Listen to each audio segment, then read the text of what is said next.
In the past 7 months, Canadian forces have liberated every major Dutch city north of the Great Rivers: Amsterdam, Rotterdam, The Hague, Utrecht, Groningen. Over 3 million Dutch civilians. German High Command never expected this. Intelligence reports from 1944 dismissed Canadian units as adequate but unexceptional colonial troops. They were catastrophically wrong. The Canadians liberated more Dutch territory than American, British, or Polish forces combined. They fought through the most difficult terrain in Western Europe: flooded polders, narrow dikes, fortified towns where every building was a bunker. They did it whilst the Dutch population was literally starving to death around them. The hunger winter of 1944-45 killed over 20,000 Dutch civilians. Canadian soldiers watched children beg for food as they fought house to house. This wasn't a lightning campaign. It was brutal, methodical warfare against a German army that knew defeat was coming, but kept fighting anyway. The 1st Canadian Army suffered over 6,000 casualties liberating the Netherlands. The Royal Canadian Regiment, Princess Patricia's Canadian Light Infantry, the Fort Garry Horse, units recruited from Winnipeg, Calgary, Toronto, Montreal, fought through autumn mud and winter ice to free a country most Canadians had never seen. Today, 80 years later, Dutch families still adopt the graves of Canadian soldiers. Canadian flags fly in Dutch towns every Liberation Day.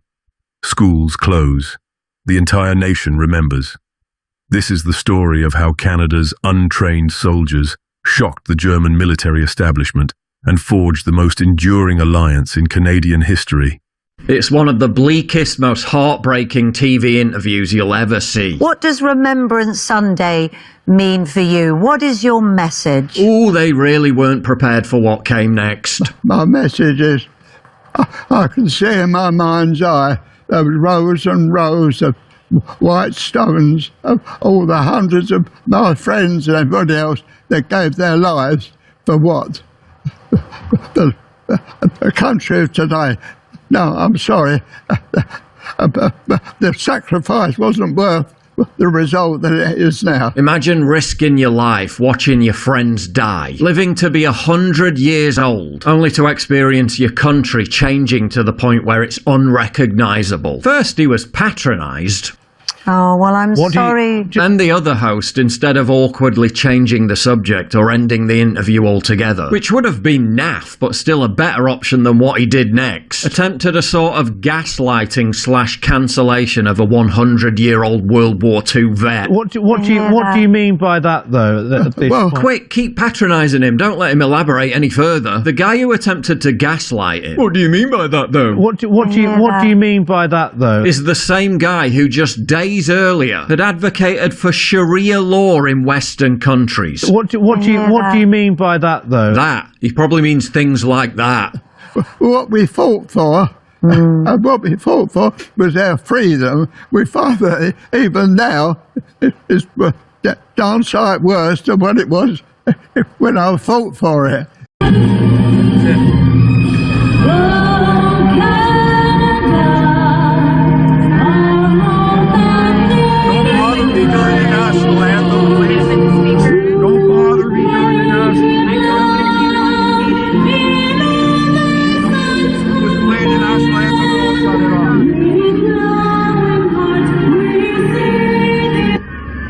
Excuse me, don't touch my property, first of all.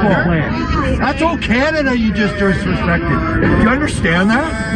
Do you understand what you just did? You disrespected our country, man. God keep our land glorious and free. There's no amplifier. Oh, Canada, we stand on guard for thee.